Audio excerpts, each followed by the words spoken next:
Hello, thank you so much for joining me for Preschool Storytime. My name is Caitlyn and I work at EVPL Oakland. For this story time, we're going to need a scarf.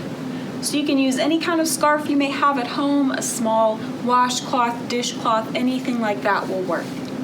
All right, let's go ahead and get started. We're gonna sing our hello song. It's to the tune of If You're Happy and You Know It. If you're ready for a story, clap your hands. If you're ready for a story, clap your hands. If you're ready for a story and you really want to show it, if you're ready for a story, clap your hands. If you're ready for a story, stomp your feet. If you're ready for a story, stomp your feet. If you're ready for a story and you really want to show it, if you're ready for a story, stomp your feet. If you're ready for a story, take a seat. If you're ready for a story, take a seat. If you're ready for a story and you really want to show it, if you're ready for a story, take a seat. All right, so November is Native American Heritage Month. So in honor of that, I'll be reading Fry Bread, a Native American Family Story by Kevin Noble Maillard. So what exactly is fry bread? So the author actually explains it in his book here at the end, so I'll just read a little bit about it and what it is. The story of fry bread is the story of American Indians, embracing community and culture in the face of opposition. It is commonly believed that the Navajo were the first to make fry bread over 150 years ago. The basic ingredients may appear simple: flour, salt, water, and yeast, yet the history behind this community anchor is anything but. Despite colonial efforts throughout American history to weaken tribal governments, fracture indigenous communities, and forcibly take ancestral lands, Indian culture has proven resilient. In strange and familiar lands, exiled natives strive to retain those old traditions, and they created new ones, especially for food.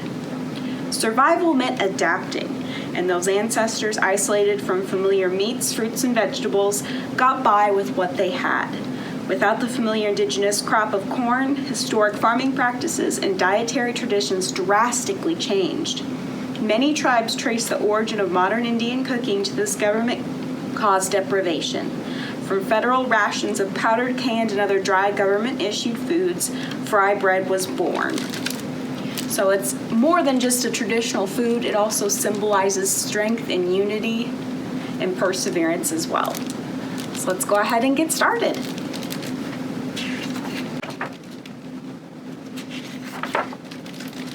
Fry bread is food.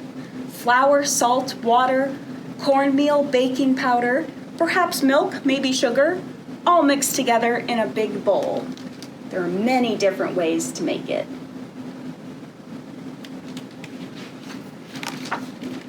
Fry bread is shape. Hands mold the dough, flat like a pancake, round like a ball, or puffy like Nana's softest pillow. So it can take many different shapes.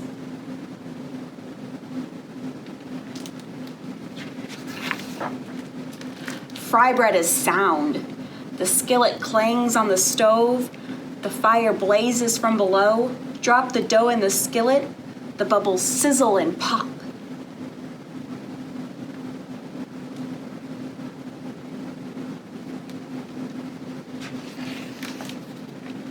Fry bread is color: golden brown, tan, or yellow, deep like coffee, sienna, or earth, light like snow and cream, warm like rays of sun. So it can be many different colors as well.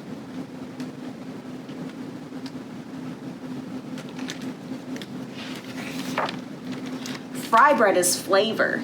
See beans or soup, smell tacos, cheese, and vegetables, delight in honey and jam, rise to discover what brings us together. What do you think fry bread tastes like? Do you think it tastes sweet like cake? Maybe more savory like a pancake?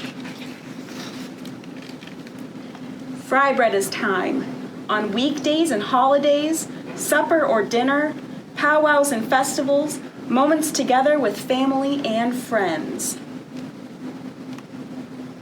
Do you like to spend time with family? Maybe you have a favorite activity you do together. Fry bread is art. Sculpture, landscape, portrait, our daily craft, shared from teacher to student, a cycle of heritage and fortune. So look at all the different crafts they're making. They have little dolls here. Looks like they're making baskets over here.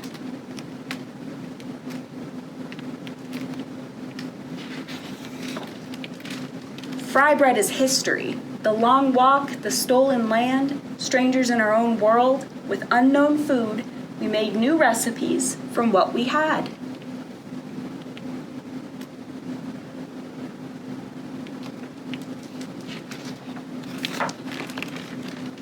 Fry bread is place.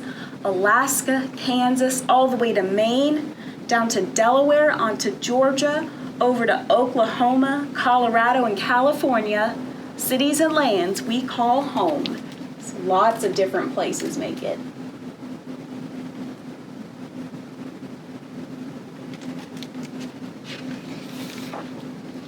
Fry bread is nation. Abenaki, Apache, Arapaho, Ojibwe, Onondaga, Oglala Sioux, Narragansett, Navajo, Nipmuc, Seminole, Shoshone, Sac, and Fox. Hundreds and hundreds of tribes. Look at all those different tribes that make it.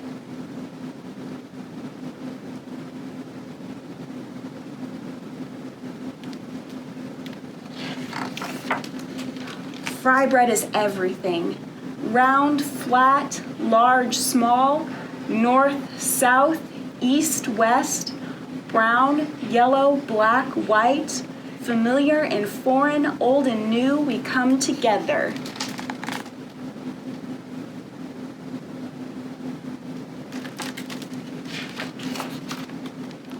Fry bread is us. We are still here, elder and young, friend and neighbor. And look at that big family.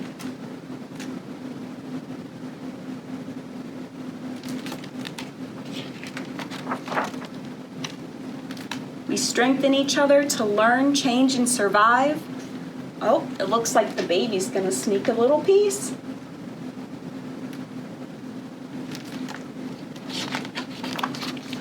Fry bread is you.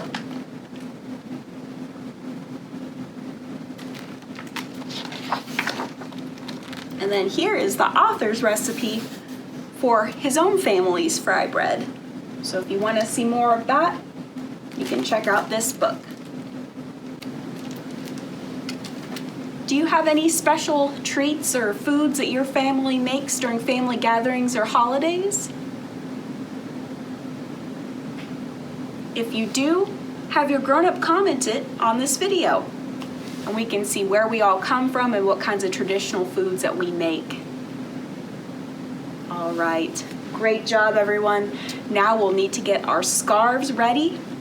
So our scarves, we're gonna do some activities with these. We're gonna learn a little bit about our opposites, as well as some motor control and following directions as well. So for our first activity, take your scarf, scrunch it up into a little ball, and then hide it somewhere.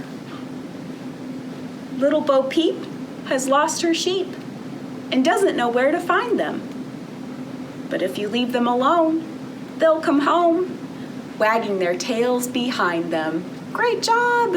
All right, let's do that again. Take it, scrunch it up real small, scrunch it up, and then hide it somewhere else. Little Bo Peep has lost her sheep and doesn't know where to find them.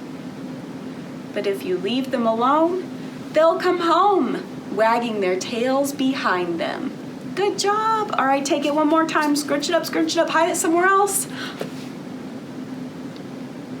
Little Bo Peep has lost her sheep and doesn't know where to find them. But if you leave them alone, they'll come home, wagging their tails behind them. Great job.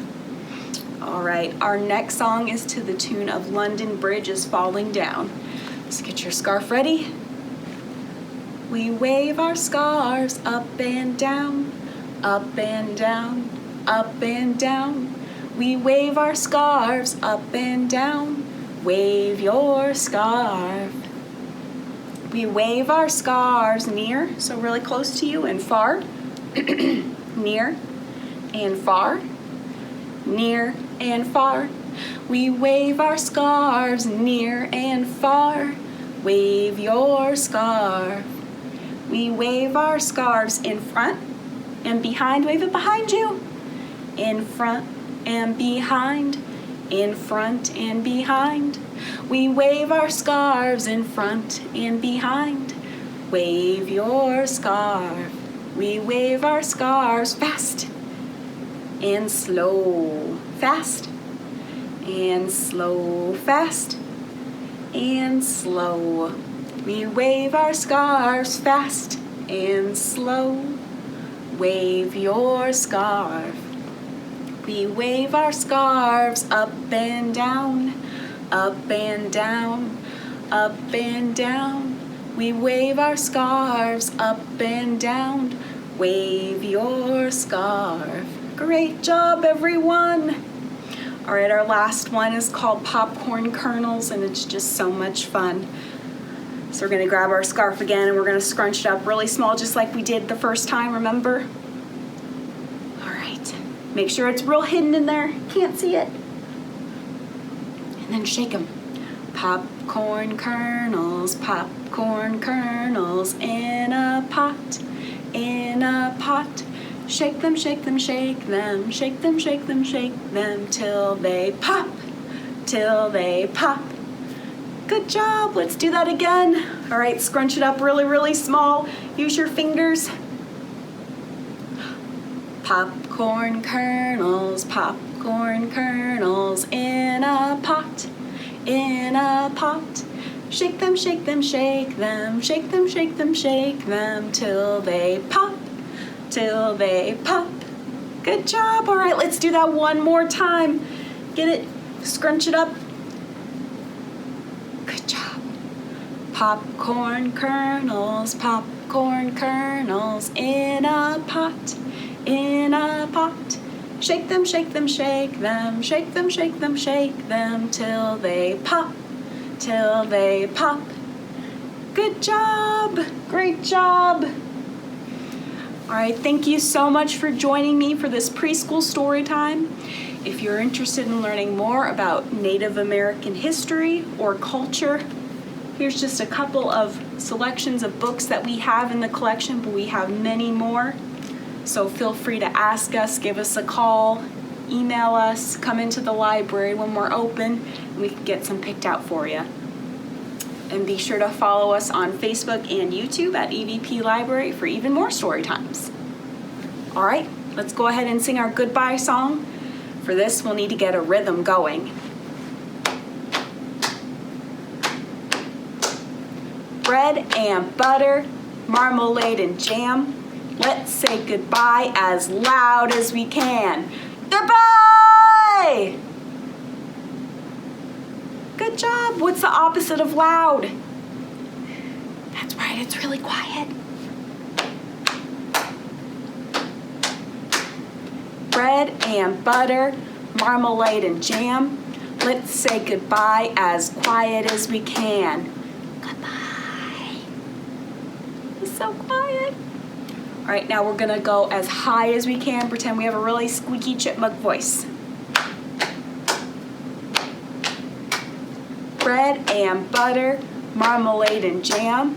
Let's say goodbye as high as we can. Goodbye! Great job. And what's the opposite of up high? That's right, it's down low. Put on your deep voice. Bread and butter, marmalade and jam. Let's say goodbye as low as we can. Goodbye. Excellent, great job. All right, now we're gonna go as fast as we can. Oh, shake it out, shake it out. Okay. Bread and butter, marmalade and jam. Let's say goodbye as fast as we can. Goodbye. Goodbye. Good job. What's the opposite of fast? That's right, it's slow. We're gonna go so slow, slow as a snail.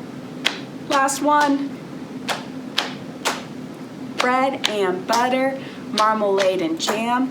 Let's say goodbye as slow as we can. Good.